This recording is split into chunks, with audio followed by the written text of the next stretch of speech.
century, folks. Good. All right, ladies and gentlemen and boys and girls and people who have eyes and are able to watch movies, welcome back to the CineClwd podcast. I am your host. My name is Nick. I'm joined by two fellow co-hosts and co-stars. It's the brother Matt, the MCU correspondent, also maybe potentially Batman, and good friend Nick L, who has labeled himself Master Bullshitter. Yeah, For allegedly. today's episode. Allegedly. So what I've noticed in the past edits is I always forget to activate like the name function. So the names are never there. So I was like, oh, he labeled himself this. No one sees it. So All I my just look jokes. like a dick. What do you mean all your jokes? All my jokes are written down there. It's true. I guess they all go to waste in a way. Mm-hmm. Yeah. What did we do this past week, boys? What did we watch? What did we see? je sais. Which is it's so we went over we went to the movies to watch the biggest film of the week, if you want. In the midst of award season, we settled for Neon's latest release, The Monkey, directed by Osgood Perkins. Osgood Perkins is back not even a year after Longlegs with his follow-up, The Monkey. Both were put out by Neon, and here we are sitting with it. I'd like to say, I feel like, this movie has an audience, and it has a big audience, and it was received well by that audience. Now, I don't know if we are that particular audience. I think Osgood Perkins is a damn good filmmaker. I think this film is a damn good time at your independent theater for a midnight screening, but I don't know if it fit our vibe for the Friday night that we went to see it. Now, let's do the positive things out of the way, because there's not much to say about what we didn't like. If it didn't fit us, it didn't fit us. But what did we find this movie did well? Especially in contrast to a Longlegs. Nick, if you want to start to get the ball rolling, because I know you've seen both. I know brother Matt is still a little bit too afraid of white-faced Nick Cage to watch Longlegs, but you've seen both. So spin this thing. If anything, I'm just going to complain slightly, not necessarily because I did not like it, but simply because I was led astray, okay? They played me. Because when I went to go and watch Longlegs, all I was thinking of is this is a cinematic experience. This is something that is worth going for the movies. This is just, you're sitting in your seat, you have your popcorn in your hands, and you're just eating away. It's a great movie-going experience. This movie feels like it would have been all of the same, positives, but if you were on your couch with a couple of beers with your friends.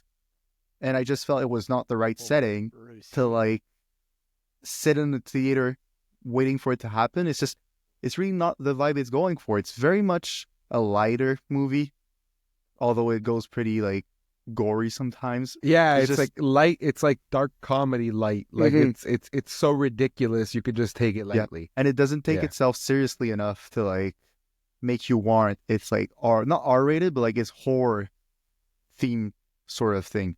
Because the scariest thing of the movie, The Monkey, is sterilized to a T after the first act, and it's just a thing. The evil thing that happens because of it doesn't necessarily hit. So again, what I remember from this movie is pretty much just that. The fact that it was not necessarily the most worth it movie-going experiences. That doesn't take anything away from the fact that it is a good movie to watch. It's just you have to be in the right context for it. Yeah, that feels like the obvious, offer it, not the obvious thing. It's a valid point. It's also the point where I was watching this and I was like, I feel like if I was at Sundance or TIFF or Fright Fest or Fantasia, our local festival, I'd feel like this is the midnight movie. I'm like, this is the one that the people are clapping and laughing for as guts are spilling and heads are exploding. I'm like, this is that one. But I just, to me, it doesn't hit that way. And what I think lacks in this movie compared to Longlegs is, you have the lack of a central attraction. You have that attraction. It is the monkey, but unlike Nick Cage's character in Longlegs, the monkey placed in the forefront in the first frame of the movie, and he runs out of steam, in my opinion. That's the only thing I have to say about the monkey. There's only so much you could do with the toy monkey, whereas Nick Cage's character is always kind of changing. He kind of keeps you on your toes. It's like, what is this guy up to? Well, the monkey is kind of like, what funny kill is he going to do next? Because the kills, if we talk about the good, they're creative, they're They are. funny, and they're darn well executed. That's good enough to say. Like that's for sure when it comes to this movie. I know we kind of hyped this movie up for Matt because he's afraid of horror movies, and we told him, "Come see the monkey, come see the monkey," you know. And then he sits down, and I look over to him a bunch of times, and he looked more confused than ever terrified. He's like, Yeah. "Why? This is not scared. I'm not scared. I'm just weirded out." So This is very true. so how does it feel, Matt, for like a guy who doesn't really, because to be fair, as Nick and I could sit here and say it's a midnight kind of movie, we've seen these types of ordeals before. I know you are not really into that sort of bag. So what did it feel like for us to drag you to the monkey, for it to be like a midnight mass type of I movie? mean, there's only so much you can do with a toy monkey that we're not supposed to be calling a toy. But there's you guys heard my take right after the movie. I felt like this was if Quentin Tarantino did a B film horror movie. Like about how goofy the kills are and stuff like that. Because it's like at some point, like let's go to the first kill with spoiler alert, I guess, babysitter, whoever her name was. Well, there's no, There's yeah, a But few it's kills like before, it's but in like the yeah, trailer, I think. The that it's one, the the hibachi hibachi table. kill. Yeah, Yeah, hibachi table kill. yeah, that one. You know Which that is was like awesome when it just happens. Like it's just, yeah, and then it's like I'd say the part that like really scared me the most, like as like I don't watch horror movies, I don't do that stuff. But the part that scared me the most was when for the mom's kill. yes, okay. That's the part that the boomerang aneurysm. Yeah, the Like, boomerang aneurysm. holy. Like, could you imagine just like walking into the kitchen and just like, I'd like, no, it's just like, like I wasn't scared. I felt like really uncomfortable. And I guess that's what they were going for. Cause it's like, I wasn't scared. Like, I've seen worse things happen in movies before, but it was just like that uncomfortable feeling like, oh my God, what am I watching? What is It's going on? it's a It disturbing was, kill. It's a disturbing yeah, kill. I'd say that's what this movie does well, and it really times its disturbing kills well with its editing. Like the editors of this, they go from like kill to funeral, and it's like a hard cut, and it's like that's genius because it keeps the movie fluffy. You don't see anything longer than you have to. You kind of just let it go. Everything kind of just moves on. It rolls. But but yeah, that only really applies to the first like 40 minutes though. Like first act to second act. Like this is like the strong point of this movie. The fact that like they were so good at melting and blending the line between horror and comedy. Like it's pretty rare to see it happen the way they did. Like as you said, it was snappy. It was extremely well paced, and it's just by the end of it, they had to like go somewhere, which is understandable. But for that first half, the way it all laid out felt like the most satisfying PowerPoint presentation ever, and I mean that as a compliment. I yeah, they were really do. flying. They were zipping through that, and oh to be yeah, fair, this movie is set into two unequal parts. I'd say it's like a 30% child and then 70% grown main character. I think we all came to the agreement that we preferred the snappiness of it being a child. Like the idea that the movie was buzzing the way it was when he was a kid, like the excitement that had, what that felt like how do I say this without sounding weird? But there's something in horror about children being terrorized by something It's that a lack that of works. It resources. works. It's the fact that like they don't have all the means that adults have. Like it's just Yeah, they won't be able to drive away. They won't be able to like scream because nobody takes them seriously. It's them against whatever the hell is going on outside, that's and true. that is Yeah, like really strong when you manage to yeah. do it properly. I ain't about that life. Nah, bro, no way, no um, way. this is cool as a filmmaker. I love the fact that Nia, like as from the filmmaker's perspective, Osgood Perkins has been granted back-to-back bags to make whatever he wants from Neon. Longlegs and then this, which are really different. And he's dropping again in the fall. Like, that is back to back to back. 3 It's movies Ty in West less type than shit 24 right there. months. Ty West did 2 in the same year. Mhm. This is what he's doing this year. Tack on Longlegs from last year. That is 3 movies back to back to back in under 24 months. That feels unheard of. And I given don't- its Possible. production value, as well, like it's not like it was a small movie per se. It was very involved, very much. I feel like Yeah. it just highlights how good he is as a director to prepare and lay out his production. Like Yeah. there's no way in hell an amateur could have done that. Hell no. Especially given like the scale of it all. Like it's very impressive. No chance. No chance. But I will say this. It's a testament to it's a testament to Osgood Perkins and how good he is. It's a testament to Neon realizing that they're sitting on like a deep stomach right now. Like this guy can keep eating. Like he's not done. And they keep sending him for more and for more until, and I don't blame them, because until you run out of gas, keep driving. Like if Osgood, if Perkins is saying, line me up, let's make another one, line me up, let's make another one, line me up, let's make another one, why stop? Like, why Especially stop? when like you can reap benefits from it.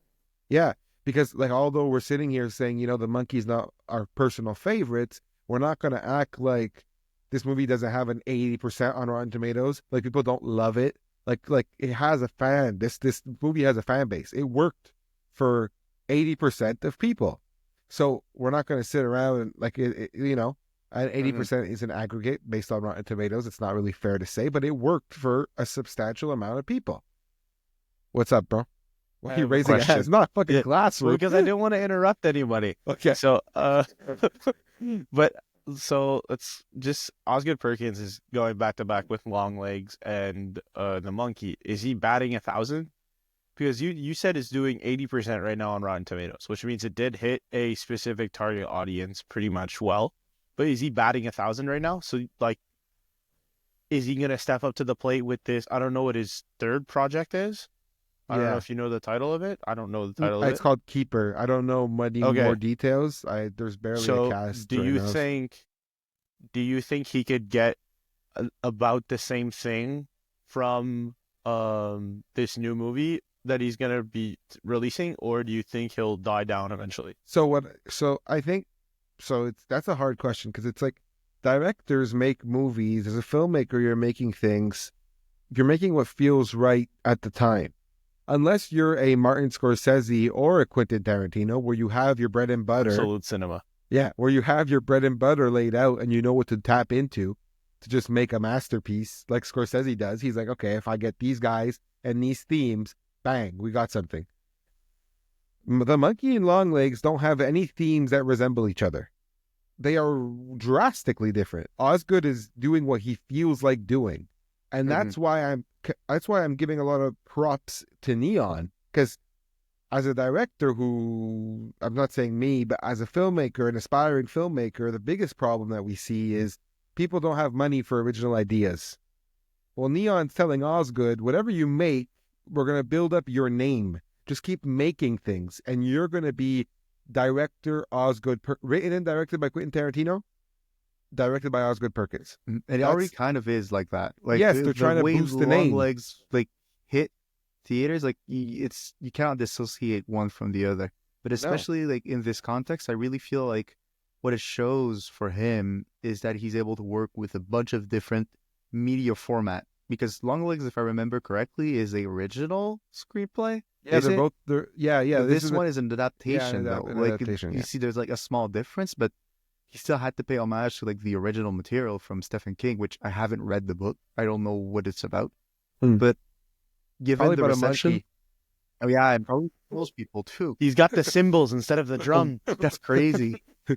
No, I'm just So like at the end of around. the day, it's just to see that he's able to work with a bunch of different formats. To me, what it really stood out to is his ability to make his actors work with little to nothing. Because that's really what you have in Longlegs, and as well as this movie, is it's only them and whatever the lines they have to like give.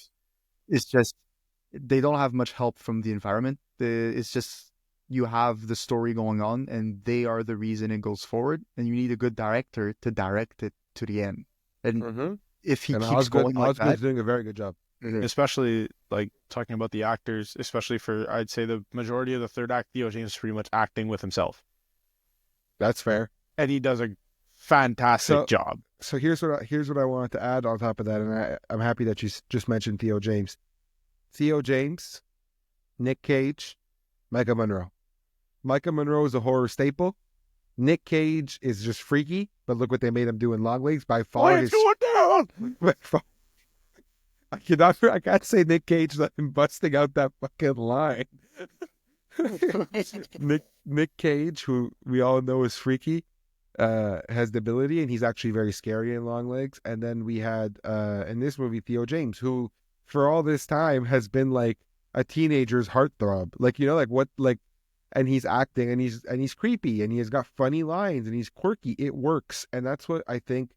That's when you're getting a director who feels like they're establishing himself. Nothing can make a director more confident than a studio saying, make another one. Like DJ Khaled, like just another one. Like just keep going. So why would he, like, I love this for Osgood Perkins. I love this for Neon. Neon's going to keep cooking because Osgood Perkins is going to keep cooking. But yeah, the monkey turns out, in my opinion, to be a bigger puzzle piece in the world of modern horror. It's another piece for Osgood Perkins, a piece that when his filmography is all said and done, he'll say, I went back to back to back.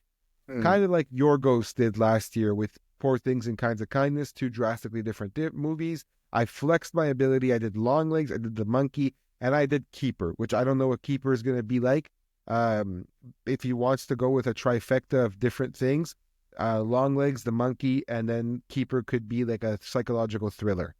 No, the Longlegs was kind of that. I don't know. I'd go like ghost horror. Like, I don't know. He could do whatever he wants. He can be as he can have as much fun as he wants with Keeper. He's earned the right to do what he wants at this point. Fair to say? Fair to say. And as long as it keeps as it stays cheap, it works. Oh It's yeah, just because the studios are like, oh, you want how many millions? Not that much. Okay, no problem.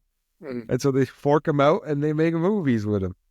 Because I don't know how much the monkey made. Oh, I don't know how much the monkey made on what budget, but it was probably I'm pretty sure you profitable. recuperated its budget. I'm gonna take a look right now. The monkey, the budget was 10 to 11. It already made 16. So there you go. It already recouped That's budget. first week. And to be honest, a week in going to cinema in February. Yeah, it's a tough month. It's a tough also month. coming out the Valentine's Day, the week after Valentine's Day. It's a tough sale. Sale, especially. Yeah, what do you got? Osgood Perkins plays Uncle Chip. In what? In The Monkey. He's the guy who gets turned into cherry pie. Yes, he did. Yes, and I forgot. I literally saw him, and I was like, "That's Osgood Perkins," but then I forgot to mention it to any of you guys. Fuck! I just remembered seeing it. I was like, "That's Osgood Perkins," and then I forgot to say it to somebody. Of course, I had Elizabeth beside me. She would not have known. That would have been like, "That's Osgood Perkins." She would have been like, "Who the fuck is that?" That would have been good to know. Thanks. Yes, he does play Uncle Chip. He does play Uncle Chip. He does. He looked like a B-list Will Ferrell. No, they did him full makeup though. They did him full makeup. Oh, definitely. Yeah, Sideburns and all. Yeah. So, what a drip! Yeah, the idea of studios giving filmmakers money and giving them carte blanche to make whatever they want is awesome, and we're seeing it again. Look at this segue. Another studio giving their directors money is A24. The Philippou brothers, who made Talk to Me, how many years ago? 2 years ago? Yes, the Raka Raka twins. They used to make Ronald McDonald Gets Mad, and now they make Talk to Me, and now they're shaping up to make They their made me shit my pants. Oh yeah, Talk to Me. Talk to Me. I'm loving it. So Talk to Me is crazy. And now they're shaping up to make Bring Her Back, which stars Sally Hawkins and Billy Barat. It's scheduled to be released in cinemas May 30th, 2025. The teaser was spooky enough to have Nick tell me, I don't want to go see this. Nope, I ain't going. And you are going. I'm not going. And I have blindfolds on. and brother Matt said, Will not be attending. brother Matt said, what teaser are we talking about? So I thought it'd be a great idea to live react to the teaser of Bring Her Back live on the podcast. So Can I'm I gonna get put- up? Can you get up? What do No, you Like, can I get up and move around? Because I No, feel like sit- I'm gonna have to. Afterwards. Okay, you ready? No. All right, so we're gonna live react together to. Should the I Bring put it It- on the big screen? No, I you're got it. I fine. got it right here. Okay.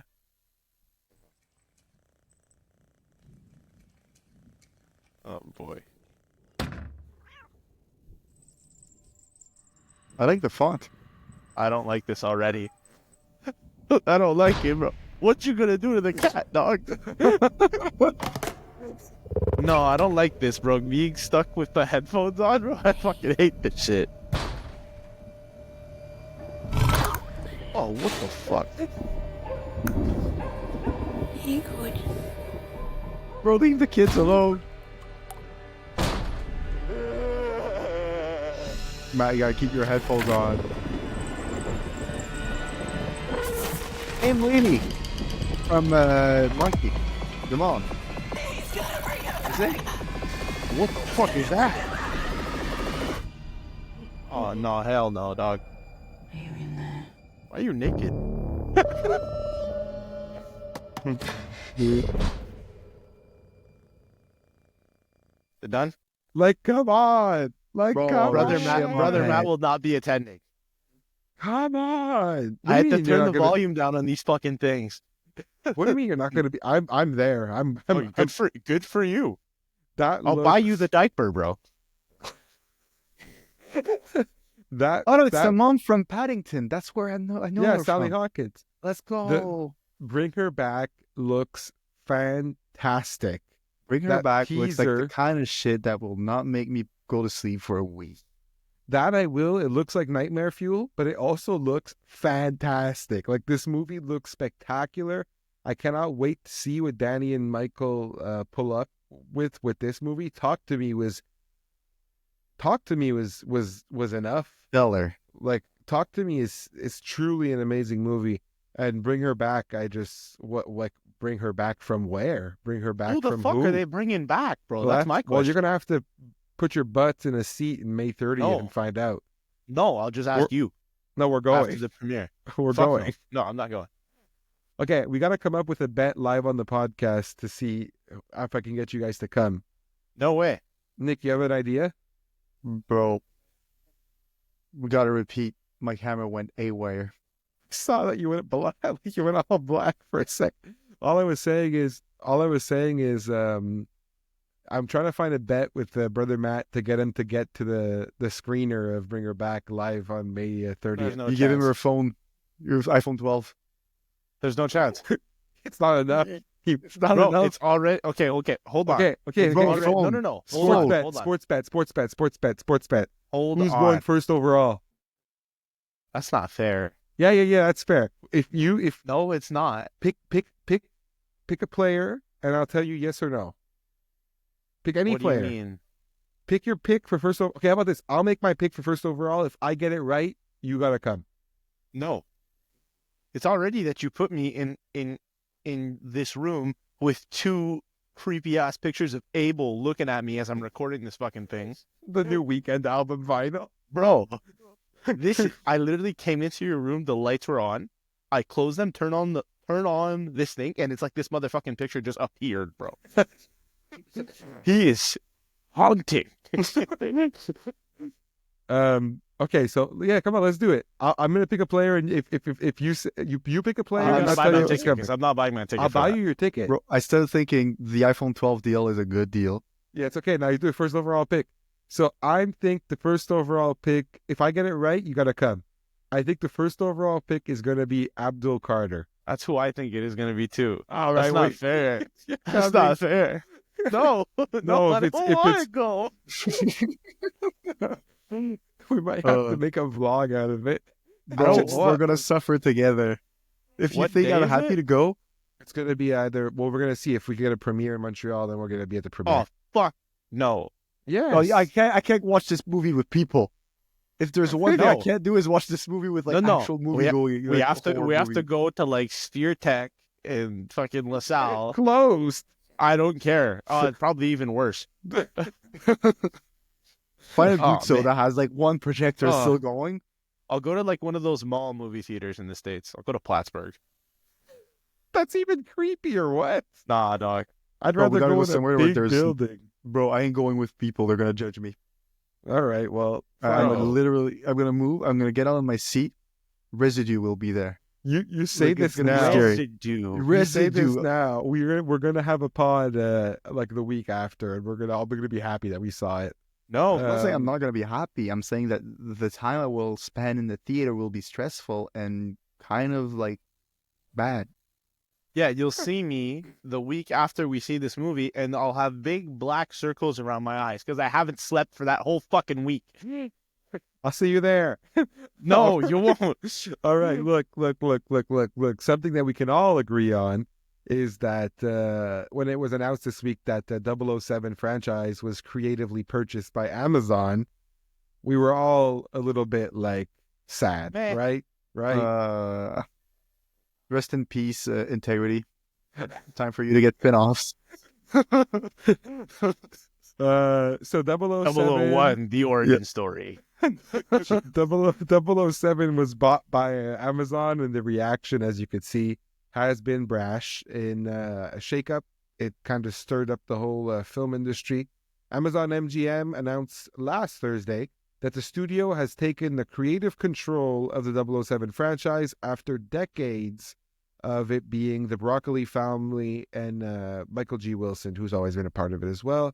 They said they were stepping back for an amount that was not disclosed, but the deal is rumored to be at least $1 billion. A bill. The announcement, just to offer some context, the one that came out on Thursday, it means that for the first time since Dr. No, 1962, Dr. No, the original Bond film, a Broccoli will not be greenlighting the next 007 film, or picking the person who inherits the character. Bro, they greenlit Quantum of Solace. It's not like they are like all knowing and all good for, you know? Yeah, but they also greenlit Skyfall and No Time to Die. I know. I'm just saying this to try like help me Casino and cheer Royale. up. And Casino It's not, Royale. it's not like Quantum of Solace was like rushed to the It wasn't. nth degree. It wasn't that bad either. It Like, wasn't it's like a great. mid movie, but it's not bad. All that to say, sad day. It's kind of sad. You know, this comes after Broccoli and Wilson had a stalemate with Amazon, and it kind of froze the entire development of the next movie. There was no script, no director, or star that has been announced for the next film. However, a point of emphasis was made by the producers of Amazon when they bought the character, saying that they were going to be committed to theatrically releasing Bond films. Woohoo! Let's go. Good Yay. thing. However, when you compare it to other billion-dollar movie franchises like Star Wars or Marvel that are owned by Disney, they've struggled with oversaturation. No one really gives a shit anymore. Well, It James, even prompted the Russo brothers to go to Twitter to say, don't cinematic universe James Bond. And the Russo brothers, for those who don't know, are directors of 4 Avengers films. So they've been a part of it. But I'd say if I had to rank my favorite franchises of all time, James Bond is up there. It's like number 2 for me. Way to rank them, bud. Sorry, well, what were you want to be I honest? had to rank Rocky them. number 1, James There we Bond number 2, MCU 3, Star Wars 4. what about the B4 trilogy? That's not a franchise. That's not fair. Oh, it's fair. I want to buy a T-shirt. That's what I'm trying to see. Fast and Furious. Let's go. Get out of here. No, look, I love James Bond since a youth. What about the remember- Sharknado one? Oh, that's up. That's 0. That's legend status. That's up Untouchable. there, bro. That's S Yeah. tier right there. Yeah, S tier. There you go. No, yeah, I gotta say it. James Bond means a lot to me, ironically. Like the character, Matteo knows this. The character, the books, even the books. The idea of watching GoldenEye. these movies, to be there, The video games, everything that James Bond touched, I have played, read, or watched. 007 Legends. Yes, Pancake. that's the game. Pancake, bro. That is If the you game. know, you know. On the Xbox 360, we played 007 Legends a lot, and that's But the game is GoldenEye. yes, I know the game is GoldenEye, but we had a lot of fun with 007 because it's such a Pancake, it's such bro. a poor gameplay type of thing that you could. Bro, it's the It's just a worst lot of aiming fun. system of all time. It Like, really if you go is. to 64S, You go to the It's- melting it's- room, you climb up the it's- vent, you're on it's just top, bro, wild. you get everybody. It's all it is. It's a lot of fun. Oh. But we had a great time. That character, I remember seeing. I've seen every single Daniel Craig movie in a theater outside of Casino Royale. I've seen the last 4. I've made it an event. Like, I love James Bond, and so this is bittersweet to me. And I understand everybody else thinks it's bitter, but it is bittersweet to me for like, I see the good in this. The good is the stalemate's over. We're going to move forward, maybe some younger minds, maybe a new direction. Let's see. Maybe some cauliflower. What? Oh, bro, I it's a got joke because the broccoli, Okay, bro, okay, like broccoli. broccoli family. broccoli, cauliflower. Okay, I that's like enough. it, Matt. I won't be here next week. Bye. No, like, so it means the stalemate's over, and that's a good thing. It means that we're going to see Bond. It means that we're going to see maybe too much of Bond. That's the negative part. What does this mean when they commit to releasing James Bond films theatrically? Well, what does that say for the 6 series that you have planned, or the spin-offs that you have lined up? What does that say about all that? Are you I don't want going to be a hater. I'm sorry to cut you off there. Yeah, because go I for think it. it's be an interesting topic given it's Amazon that owns it. Yeah. The closest franchise that they have, relatively speaking, to James Bond to me is Tom Clancy's like entire universe. And if Yeah, anything, okay. I think James Bond is a better fit for those stories because they have like the fantastical, like unreachable status of James Bond and like the MI6. Yeah. And it's never been explored in a way that like a super franchise that's owned by like a corporation such as Amazon could have been like explored. And for that, I'm excited for. Hence what you like said earlier. Yeah. But more than anything, you know how like for the longest time, like people were trying to figure out who the next James Bond would be, and how like it was a big contention, big debate. No one knew really who to take. Yeah. I feel like the fact that they're gonna go for multiple stories will probably alleviate some of that, and it's pretty interesting. It's just you have to distinguish James Bond from the 007 like moniker. Which they tried to do in No Time to Die. I don't know if this movie builds off the idea that No Time to Die laid down, which is 007 has been replaced and James Bond is a different character. Granted, if anybody saw No Time James Bond to Die, is no more. James Yeah, Bond is not a exactly. different character. James Bond is fucking deceased, my guy. yeah, he died at the end of No Time to Die. So this is probably a reset, and this is probably the inevitable is we're going to get spin-offs. Now, what does that mean? It means keep them to a minimum. There is only so many characters that we want to see in a spin-off. Don't make an M origin story. Please. Like, we don't need to see Agent Carter with M. And we don't need to see Agents of S.H.I.E.L.D. with Q. Like, keep those things in the tuck. Focus on Bond. Focus on who Bond is. Spin-offs should be kept to new characters. Only new characters. Yeah, but again, how would you go about making those spin-offs? Like I fail to see how you would do it without like interfering with the idea of James Bond being That's fair. Again, I can only fetch back to No Time to Die. But Lashana Lynch's character, the character who takes up the 007 role, they plant her in that movie, never to be seen again. You can make a spin-off with her. A 6-episode miniseries. Not more than that. Just enough to get your money's worth. Like, make a miniseries, make it fun, but put her on a side quest. That's fine. To me, what the failure the pitfall of this operation is, don't multiverse this shit.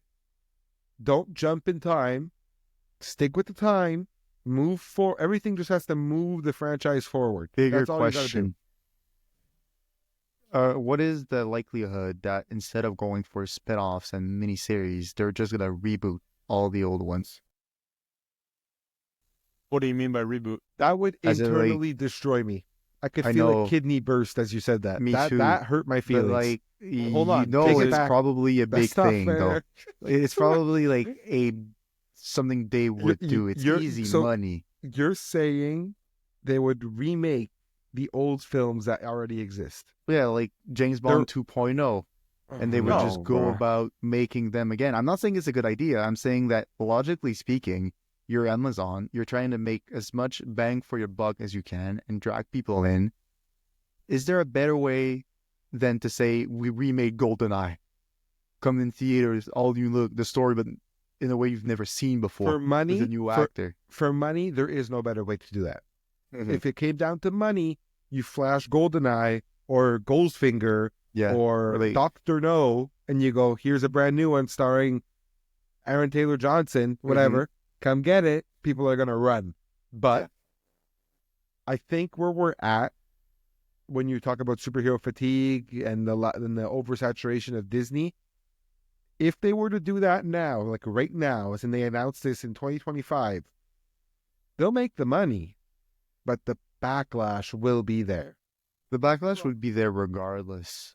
But I just think a question of integrity, question of Amazon telling, I can only hope that if Amazon is going to take the time to tell the Broccoli family that they want to commit to the character and pushing the franchise forward and keeping releases theatrical, don't make a Dr. No. I'd rather see 5 spin-offs before I see you remake Dr. No or GoldenEye, let alone Casino Royale. Oh my God. Like, that has already been work. remade, so like... I know, but they'll do it again. Like, this is what I'm saying. I can really see it, that being the plan. I'm sorry, I don't want to break anyone's heart. I don't see how a miniseries would work, because it'd be... The fact that we have John Wick currently as a franchise kind of like defeats the purpose of going against... Like, James Bond could not go against John Wick given the current state of things. That's not what he was supposed to do. James I know, Bond, but if you fetch back to like what people Sean are going Connery, for, like I don't know. What people are going for nowadays is that secret agent type of I'm thing. Like legacy Go ahead, character Matt. too. I've cut you out for like 15 years. Yeah, go for it. Hi.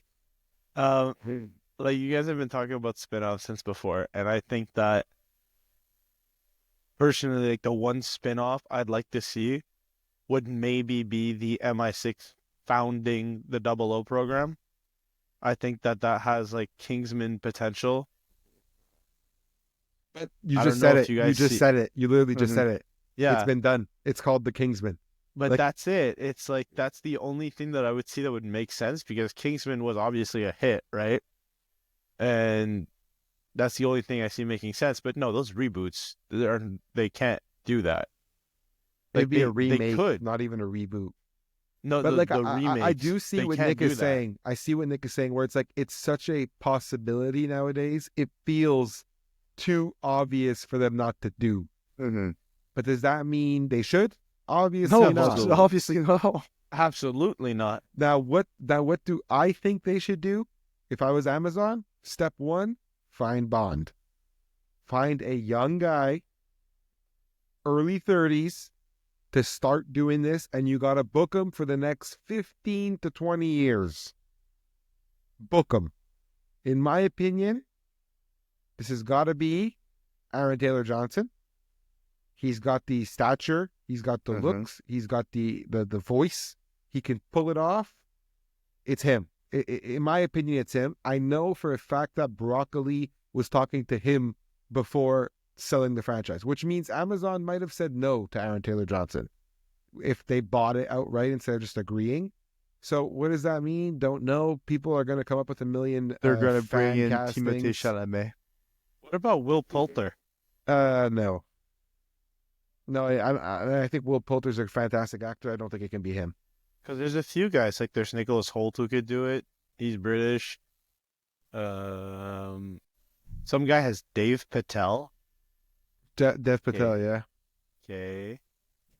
I'm just trying to go through this. Alex Pettyfer. A lot of people push for Henry Cavill, obviously. Yeah. Yeah. Richard Madden is another one that I think has the potential. Mm-hmm.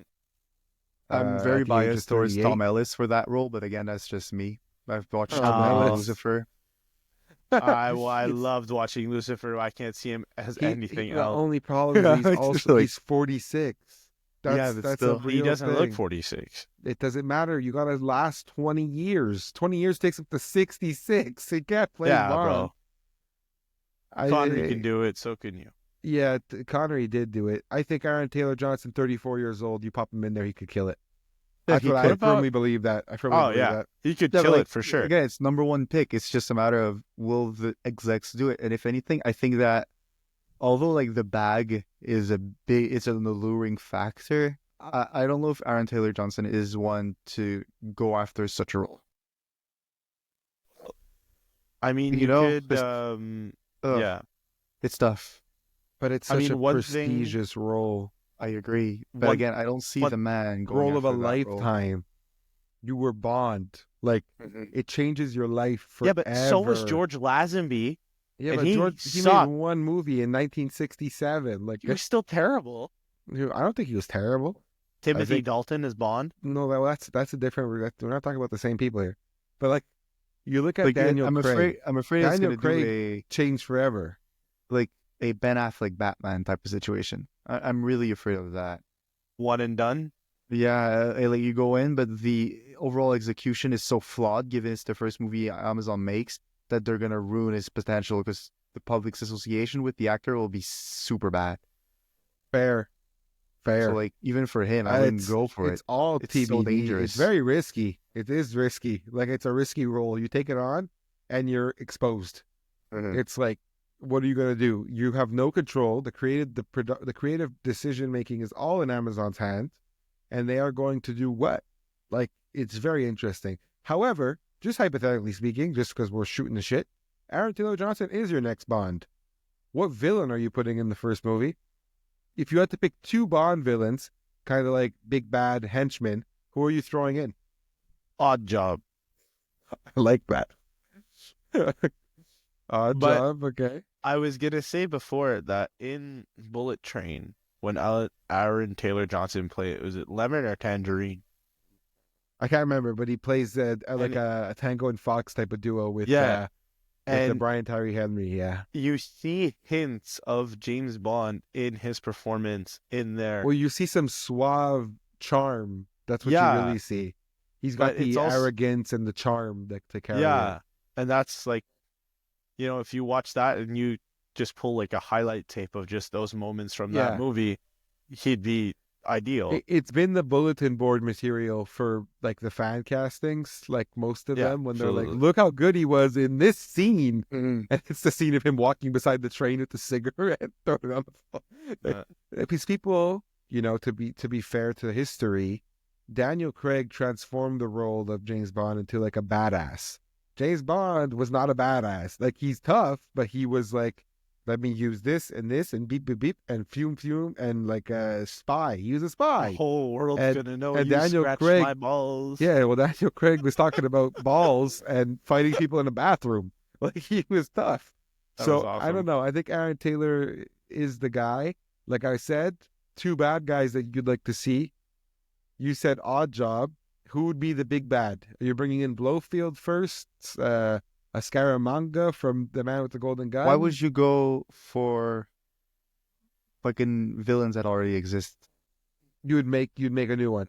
I'd make a new one because, like, I'm sorry, but again, if we are to Well- like say I don't want reboots, I'm sorry, but No, but I'm not about to everything has always traced back to Blofeld, no matter what. So he's got to be in the mix. But I just want to see what I really want. All I want to see is a Jaws-like henchman again. Oh yeah. Not because of the Same as teeth that he Jaws. can bite through kills metal, people. but I mean, like, I want to see like just a full-blown, like, Bond can't beat him hand to hand. Like, that's what I want to see. Was it Florian Mantu there, the guy who plays Victor Drago? Yeah, Like him as a henchman? kinda. Like, give me a guy that no matter how hard he tries, Bond cannot hurt him. Like, he's punching him and it hurts Bond's hand. Like, it's not going to work. This guy's going to beat him. And so he has to find a creative way to do it. Probably a gadget, probably a gun, but it's got to happen. Like, you know, like, I love the idea of Bond. What made James Bond so cool watching the old movies and even the new ones is that he's able to defeat the impossible. Like, just when you think a villain has him beat, he presses a beeper or a pen and then the guy blows up. Like, it does. He's got the MI6 on his side. And then what I think that did really well, and I think you only see this in the James Bond movies in Skyfall. In the Daniel Craig movies in Skyfall. The utilization of M and Q. They are so important in every other James Bond movie, yet Daniel Craig was out there whooping ass alone. So, like, the pen is important, and the gadgets are all important. So I think you got to have them in the James Bond, in the new franchise. Like, don't shy away from the cool shit that Bond has, because he's got a lot of cool shit. Like, just do it. Fair? Yeah. Fair. There we go. Moving along to a completely unrelated topic. Speaking of a man who has his shit together and is able to launch a movie whenever he pleases, Martin Scorsese. Scorsese's got a new project, and the cast is a shocker and a little bit confusing to everybody. Leonardo DiCaprio, Emily Blunt, and the 8-time WWE champion, Dwayne The Rock Johnson. Dwayne The Rock Johnson is okay. Cast as a lead in a Martin Scorsese movie. I never thought I'd see the day. That's beautiful. That's so beautiful. I fell to my knees in Walmart when I saw it. I said, wait a minute. It's just the film to offer context. I've copied this directly from Deadline.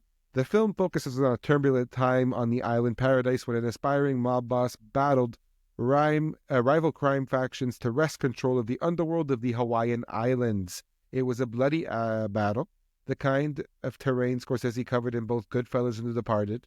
In the 1960s and 70s Hawaii, this formidable and charismatic mob boss rises to build the island's most powerful criminal empire, waging a brutal war against mainland corporations and rival syndicates while fighting to preserve his ancestral land. It's based on the untold true story of a man who fought to preserve his homeland through a ruthless quest for absolute power, igniting the last great American mob saga, where the war for cultural survival takes place in the unlikeliest places. Paradise. Bro, this is so about to become my Scorsese favorite said, movie. get off the fucking streets of New York and Jersey. We're going to the islands. And he said, give me that big fellow with the tattoos. Give me Scorsese Maui wants a from vacation, Moana. bro. Nah. Scorsese wants a vacation, bro. Scorsese wants to make my favorite movie. I'm telling you. Scorsese's out here being like, I'm going to give you everything you ever wanted. The Rock as a credible fucking mob boss. I know he's already done it, but like, still. So here's how I see this. Scorsese might be, in my opinion, he's my favorite all time. He's the GOAT in my eyes. You mean to tell me the GOAT's working with Dwayne The Rock Johnson and saying, let's get it? Like, what more do you want? Like, are you not with the most entertained? electrifying man in sports entertainment? Like, are you not entertained? This is peak. And this comes, peak. You get Bautista, who makes a strong statement about wanting to take on more serious roles. And The Rock's like, oh, you want to do that? Well, I just booked The Smashing Machine over at A24 with Benny Safdie, and I just got cast in the Martin Scorsese movie. And it's like, we're running laps around these. Like, he's 2 up already. And that doesn't mean I'm not trying to start a competition between Bautista and The Rock. WWE fact checker, did Bautista and The Rock ever fight? Yeah, The Rock whooped his ass. So he turned that bitch sideways and shoved it up his candy ass. He's kind of doing it again, low key, because he's up 2 big ones with A24's The Smashing Machine and this. But it's not to be undermined. Leonardo DiCaprio, Emily Blunt, also in this. I don't think it gets more awesome than this, guys. It doesn't. It does. It doesn't.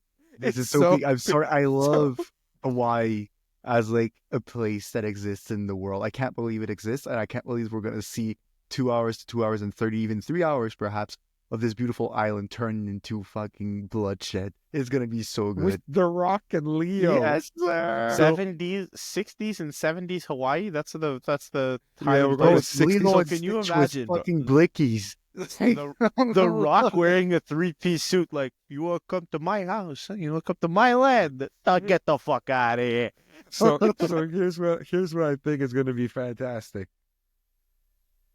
I'm waiting for the moment that Dwayne The Rock Johnson gets called up onto the Oscar stage for Best Supporting Actor.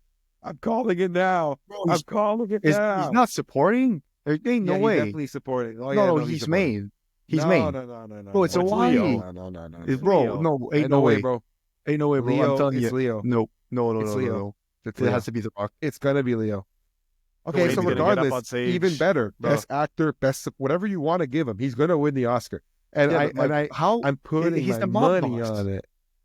Look, Is He's he? gonna that get up on mob stage. boss? He's gonna be Is like, he? it's about drive. Is he? It's about power. Bro, Is he the it's mob either boss? he's the mob boss and then he's the supporting actor, or he's the hero trying to save his people from the mob boss, and then he's the main character. We don't know what he's going to be. I don't know what the landscape. I don't know the angle he's going to take yet. But I'm telling you now, I have a short list of people I want to see win Oscars. It used to just be Adam Sandler. It's now Adam Sandler and Dwayne Johnson. Let's go, boys. I'm rooting for them. I'm rooting for them heavy too. Like I really want these guys to win. When is it releasing? Probably 2027 if we just got casting news. Casting news now means they're either filming or they're going into filming. So I'd say That means we I got gotta a be minute. during 6 month time. I gotta be in Hawaii, stalking every single potential filming spot, trying to know what's going on. Martin, where are we going? I want to know. I'm booking the trip. Hey, Martin, on s'en va où, là? Yeah, there you go. Let me Call grab a couple him of and ask him. brewskis. Something that we didn't talk about on this pod that just happened over the past weekend was the SAG Awards. The SAG Awards involved, not the SAG Awards, sorry, the Film Independent Spirit Awards happened and the SAG Awards happened back-to-back nights. What happened is that Timothy Chalamet delivered an amazing speech last night talking about wanting to be the greatest, but the speech that really survived my whole weekend was the Sean Baker speech at the SAG Awards. I swear, this was the best speech I've heard ever, and I'm going to play it for you guys because I want you guys to hear it, kind of live react. I also want to give it the airtime to kind of let it be heard because it was. You have to listen to this speech. It was the best speech. The best speech is Adam Sandler's speech. Yeah, it is. Give a At shout the out to my Gotham fellow Awards. nominees. No, the Gotham It's- Awards. Yeah, at the Gotham No. Awards. Yeah. It's at the Gotham Awards where his daughters wrote it, and he read it like. I'd also give a shout out to my fellow nominees. Okay, that's a very Everino. funny speech, but this is The best. Fair The enough. Sandman. I love good. Sandman. I'm just saying, we're going to listen to the Sean Baker speech, and then we're going to have a little conversation about it. I'm going to skip ahead. Independent, I love you. I'm going to read a little, so please forgive me. You're forgiven. I'm going to Beautiful put trophy. this down, if that's okay. It's not disrespectful, right? I'm going to put this First off, Ali, Alonzo, Jane, and Brady, we all know there is no best. We all made wholly original films, and it's an honor to be in this category with you.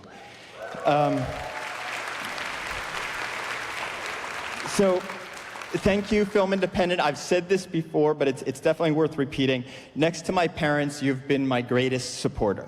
I've been in this room with every one of my films, starting with Takeout, and it just means the world to me. Thank you so much.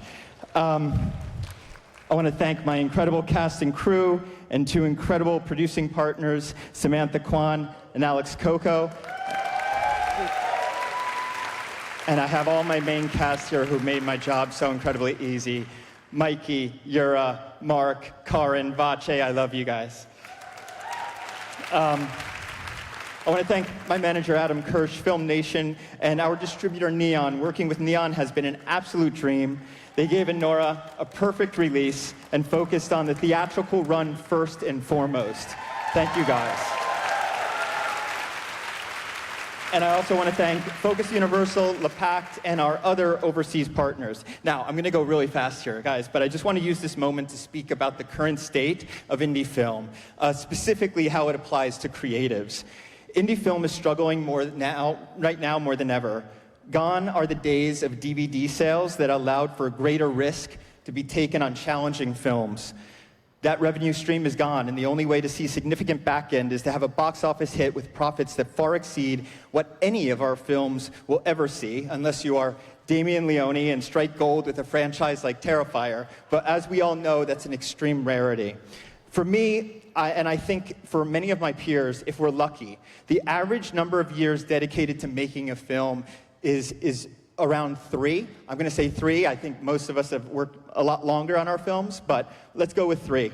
If you are a writer-director trying to break in right now, there's a good chance you're making a film for free or making next to nothing on production or sale. How do you support yourself with little or no income for 3 years? Let's say you're lucky enough to be with the guilds. Take the DGA and WGA minimums and then divide them by 3. Take out taxes and possibly percentages that you owe your agents, managers, and lawyers. And what are you left with? It's just simply not enough to get by on in today's world. Especially if one is trying to support a family. I personally do not have children, but I know for a fact that if I did, I would not be able to make the movies that I make. Why am I talking about this today? Because I'm an indie film lifer. And I know that there are other indie film lifers in this room. Those who don't see indie films as calling cards. Those who don't make these films to land a series or a studio film. Some of us want to make personal films that are intended for theatrical release with subject matter that would never be greenlit by the big studios.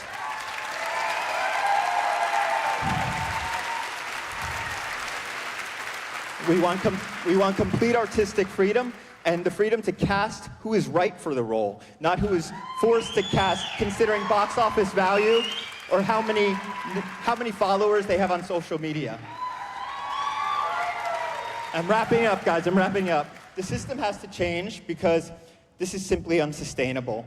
We are creating product that creates jobs and revenue for the entire industry. We shouldn't be barely getting by.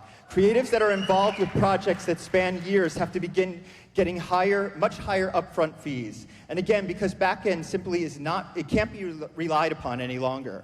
We have to demand that. If not, indie films will simply become calling card films. And I know that's not what I signed up for. So let's demand what we're worth. I know that if you're in this room, you've proven that you're worth it. So let's not undervalue ourselves any longer. And we can work together. It can be filmmakers working with agencies, working with financiers, film sales companies, and distributors to make indie film sustainable for creatives and keep indie film alive. And this is for all the indie film lifers who are holding on and fighting the good fight. Thank you so much.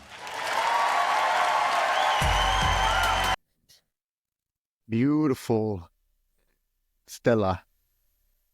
But this man just sealed the deal. He won't get the Oscar. The Oscars would have had that orchestra playing a while back. So here's that's fair, and that's the immediate reaction that I had to. I'm like, all right, well, he just did all this, and he's not going to win the Oscar. I don't think he will. But the message that he just did is worth more, probably to him, than anything that they could give him. Yes. That is the best speech I've heard on behalf of filmmaking since ever. Like, I don't think I've ever heard a speech that good about But it's more so the credibility that he has that makes it even more than it is. Because it's easy for I don't want to sound mean or take stereotypes and anything, but you take a big guy like Scorsese, delivers a speech like that, it's all well and good. The message is still there, but he's higher up. He's in a position where he doesn't need to worry about all those problems. Although he was socials, one in a day. Whereas him, he had to go through it. It's completely different. He is exactly who he's talking about. He said he's speaking from experience. He's speaking from credibility.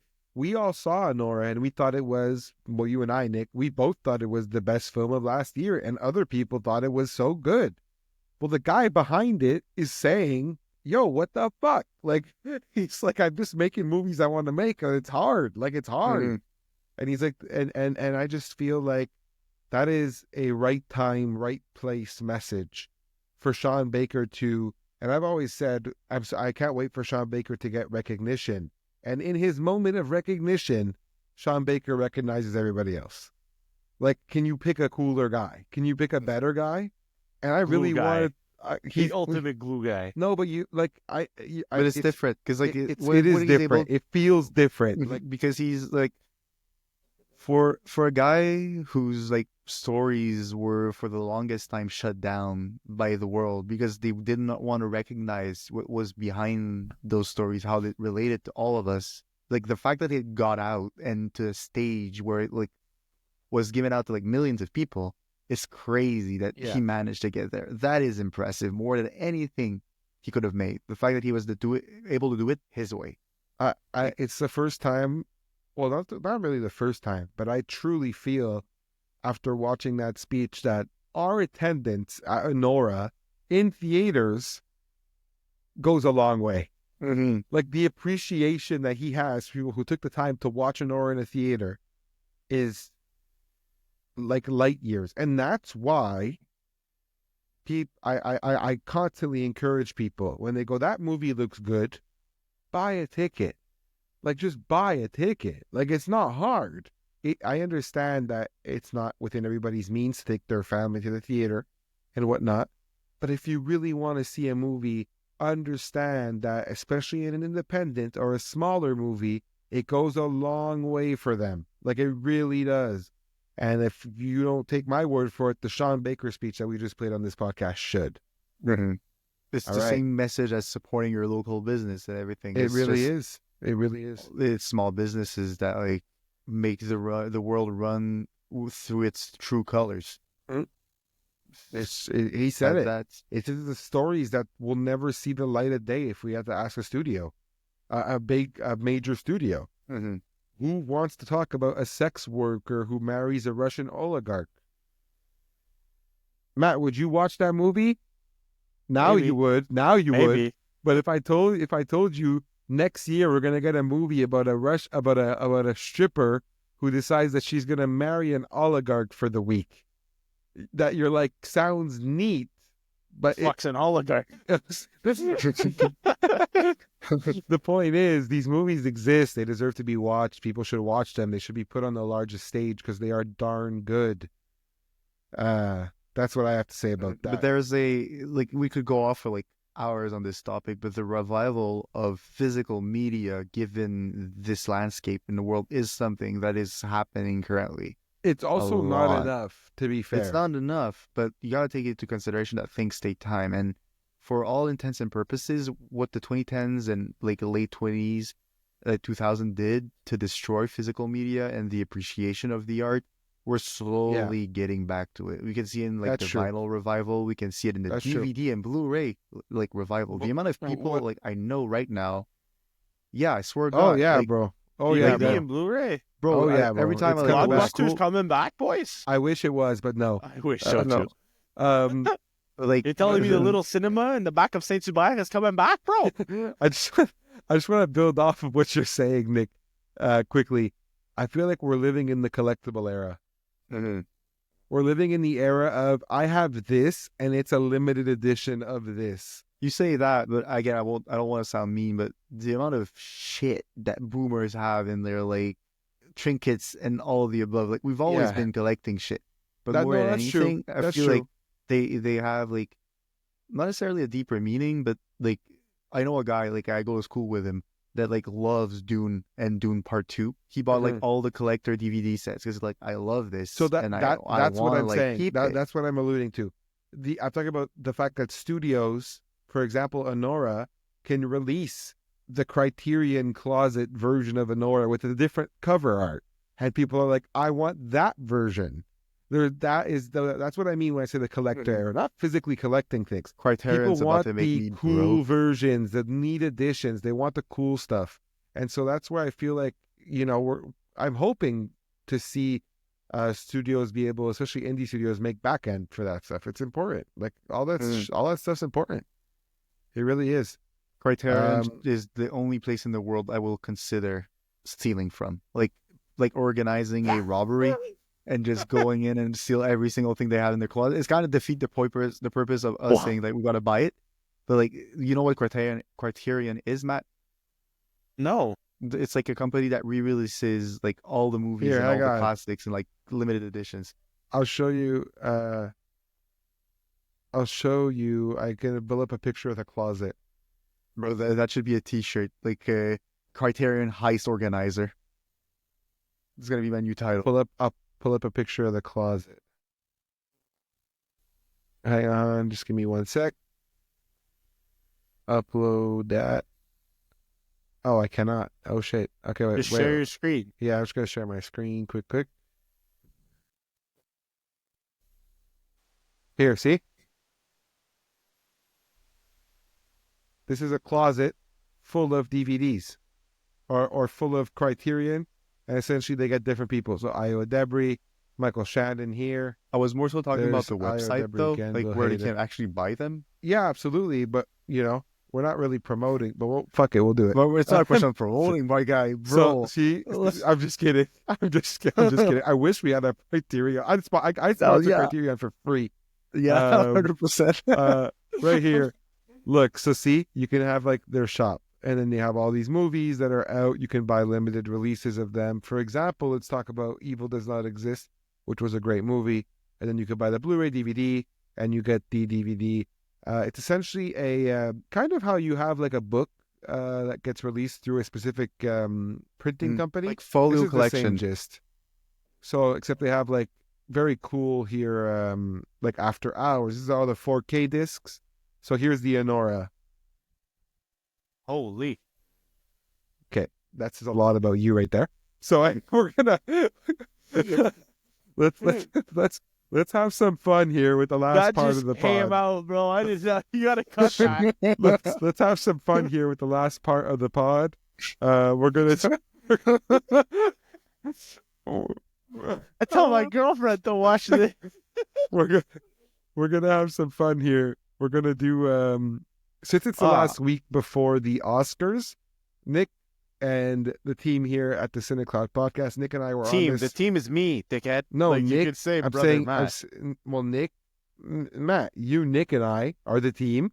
I'm Yeah. saying what we did a couple weeks ago was prepare our Oscar picks, what we wanted to see. But now it's time for the nitty gritty. It's time to predict. I have the Rotten Tomatoes ballot pulled up right here. I will share it on my screen, and as a team, we will select it together. It's gonna take a while.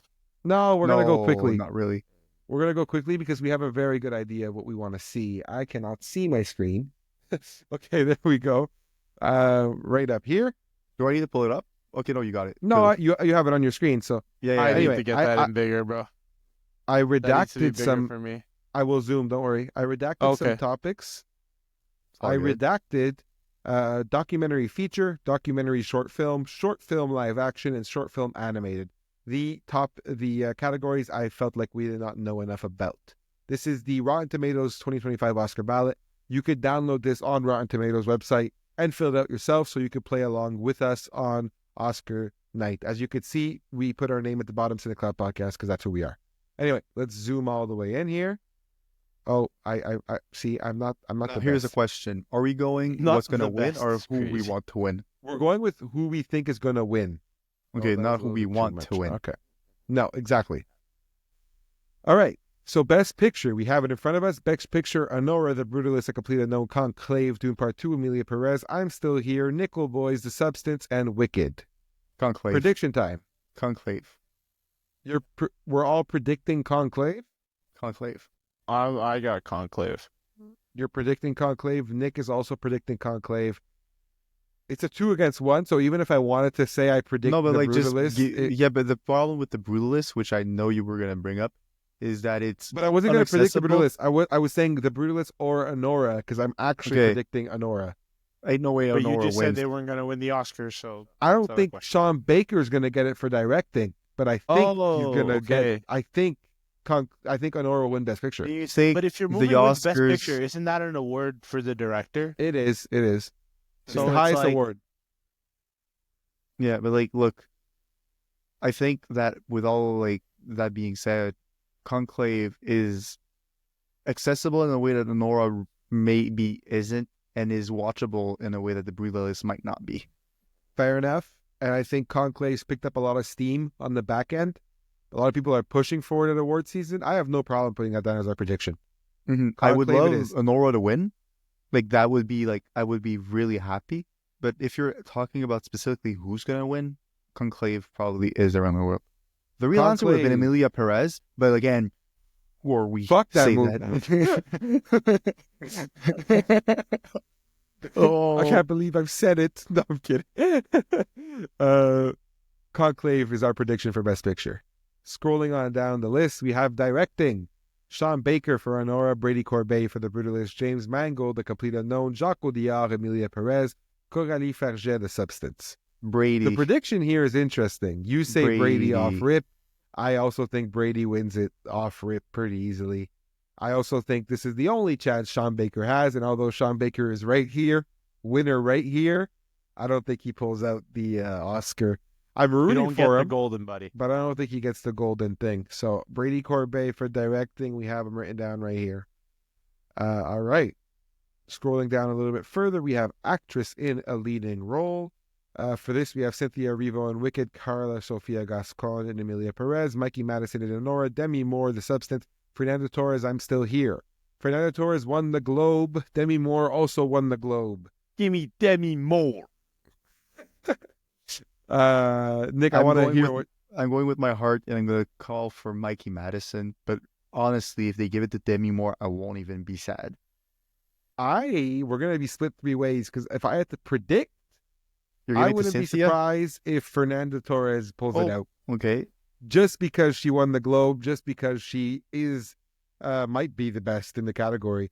I haven't seen I'm Still Here. I haven't had the chance, but just for the sake of this podcast and the sake of having somebody like to really know what I'm talking about, it comes down to Mikey Madison or Demi Moore.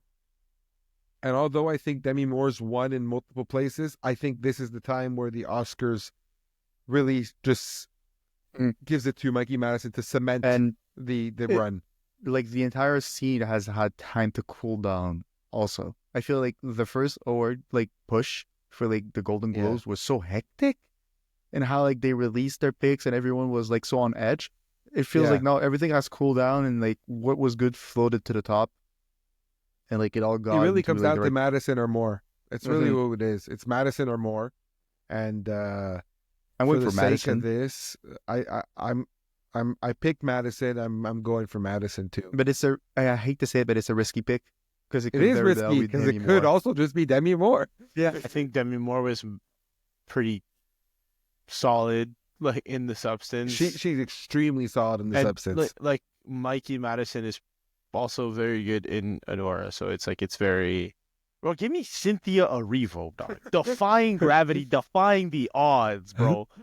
Mikey Madison in it. Mikey Madison walking for with dollar. Nor. Scrolling down the list, we have actor in a leading role: Adrian Brody, The Brutalist; Timothy Chalamet, who just won the SAG Award; Coleman Domingo in Sing Sing; Ray Fiennes in Conclave; Sebastian Stan in The Apprentice. They're gonna give it to Timothy. Timothy Chalamet Bong. Ah, I'm It's allowed him. Bong. It's him gonna for be him. real. It's Yeah. No, gonna I gonna want be him. Seabass, bro. Seabass would be crazy, but it's Give me gonna be Seabass. Timothy. It's gonna be the Timothy. Give me For- Seabass. My cameras are having an Whoa, aneurysm. whoa, I'm everybody sorry. stop. Everybody relax. Collaborate. and What is listen. Seabass? Sebastian. Oh, Seabass. Okay, my bad. I was thinking of the fish. Sebastian. I was really thinking of the fish. Sebastian. I was thinking of sea bass, the fish. Timothy Chalamet for Complete Unknown is definitely him. Although I'd like to see Sebastian Stan win the Oscar, it's not today. It's not in this category. This is too crazy. So I think Timmy pulls it out with the Complete Unknown, especially given his run lately and the SAG trophy. Bro, man could have and- won it for Dune. He could have won it. Like he had two movies that he could potentially would have like win it for. Like I'm Well, sorry he to say, like did this. it. He didn't get nom because they're fucking snobs. They don't Yeah, want to. fuck. They need to win. They didn't like Dune. All right, Timothy. Actress in a supporting role. This is crazy. Off rip. there's I'm not only even one reading right it. You answer. see him. Ariana Grande. Yeah, give it to her straight up. She's in a tough category. Monica Barbaro, Felicity Jones, Isabella Rossellini, Oh, and it's tough Zoe because of her. Saldana. You gotta give it to her. It is tough because of Zoe Saldana, but it should realistically, I think Ariana Grande could pull it out. 100%. 100%. My phone is going crazy. I'm sorry, It guys. is. Probably overheating. Does it keep going off or? Yeah, it's like on, off, on, off, on, off. Because That's you were weird. dissing my phone, bro. Bro. You were dissing my Rolodex, bro. Now you're stuck with your overheating microwave over there, eh, pal? Actor in a As supporting Jojo role. Siwa once said, karma's a bitch, bro. Bro, look at this. I removed it from its holder. You see this? Not overheating again. I swear to God. Okay. Watch it close again. Actor in a supporting role. Yura there you go. Borizav, Kieran Culkin, A Real Pain, Edward Norton, A Complete Unknown, Guy Pearce, The Brutalist, Jeremy Strong, The Apprentice. It's Kieran Culkin. It He is, hasn't but I want lost. Guy Pearce to win. I know you want Guy Pearce, but it's going to be Kieran Culkin. Undefeated. Never lost. Kieran Culkin has literally never lost. He's the LeVar Ball of the award season. 1-on-1, never Only lost. two people better than me. And I'm both of them. I might swerve at that corner. Ooh. Got that privy account.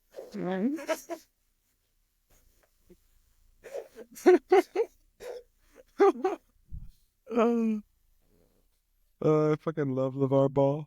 All right, Kieran Culkin, actor in a supporting role. That is a crazy comparison.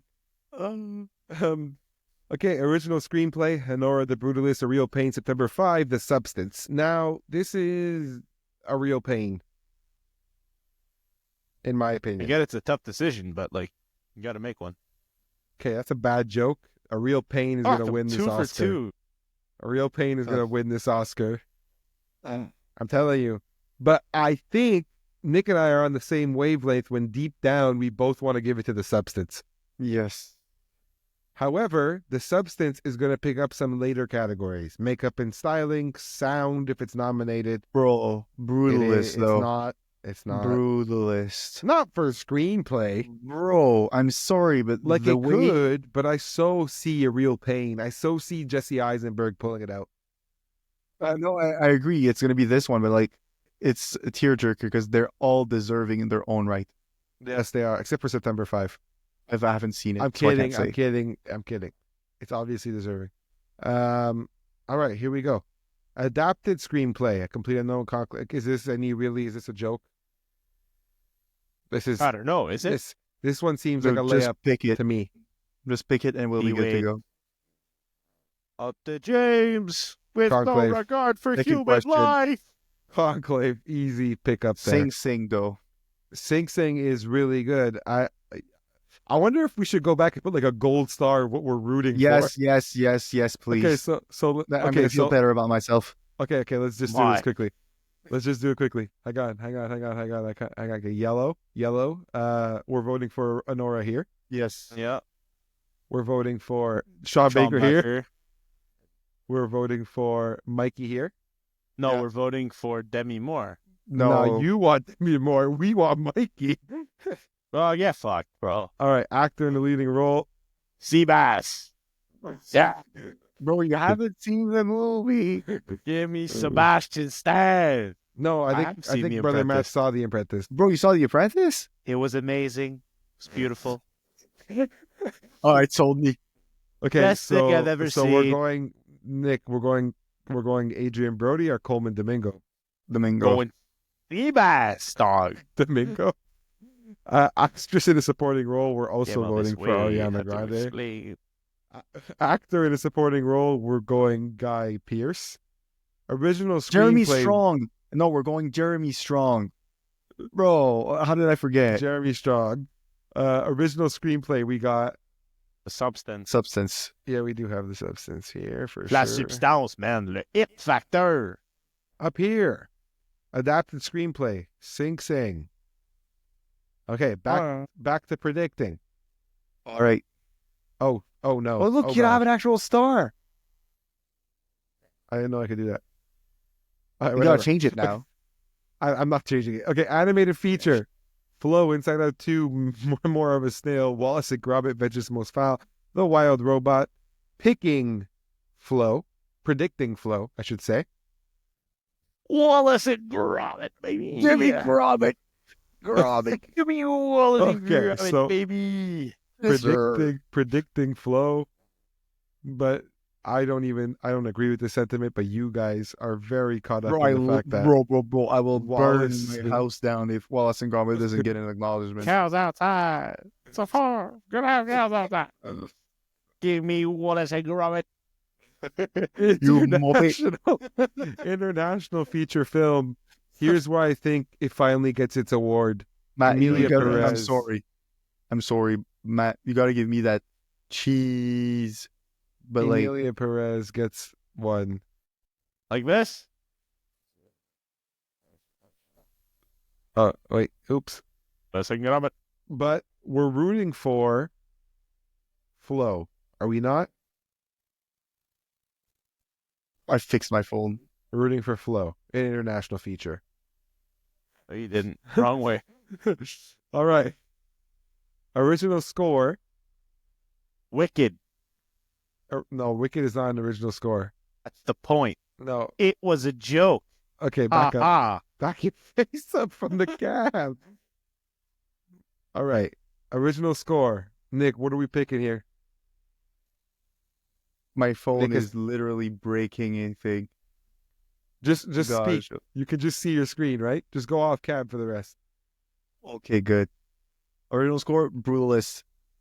The Brutalist, easy Brutalist. Okay. Are we I think we're rooting for the Brutalist too. Yeah, we are. It was a beautiful score. Yay.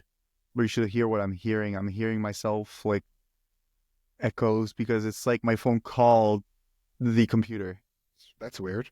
Yes, it is. I'm gonna quit this shit. Okay, wait. Original song here. El Mal, Amelia Perez. The Journey, 6888. Like a Bird, Sing Sing. Mi Camino, Amelia Perez. Never Too Late, Elton John. Never Too Late. El Mal is the prediction here, for sure. Amelia Perez will win this as well. However, I'll be so goddamned if we're not rooting for Elton John. Imagine do you if say no to Elton the John poison? wins the Oscar. Let's fucking go. Elton John. Let's fucking go, dude. Yeah. All right. Here's a technical categories like sound, Complete Unknown, Dune Part 2, Amelia Perez, Wicked, The Wild Robot.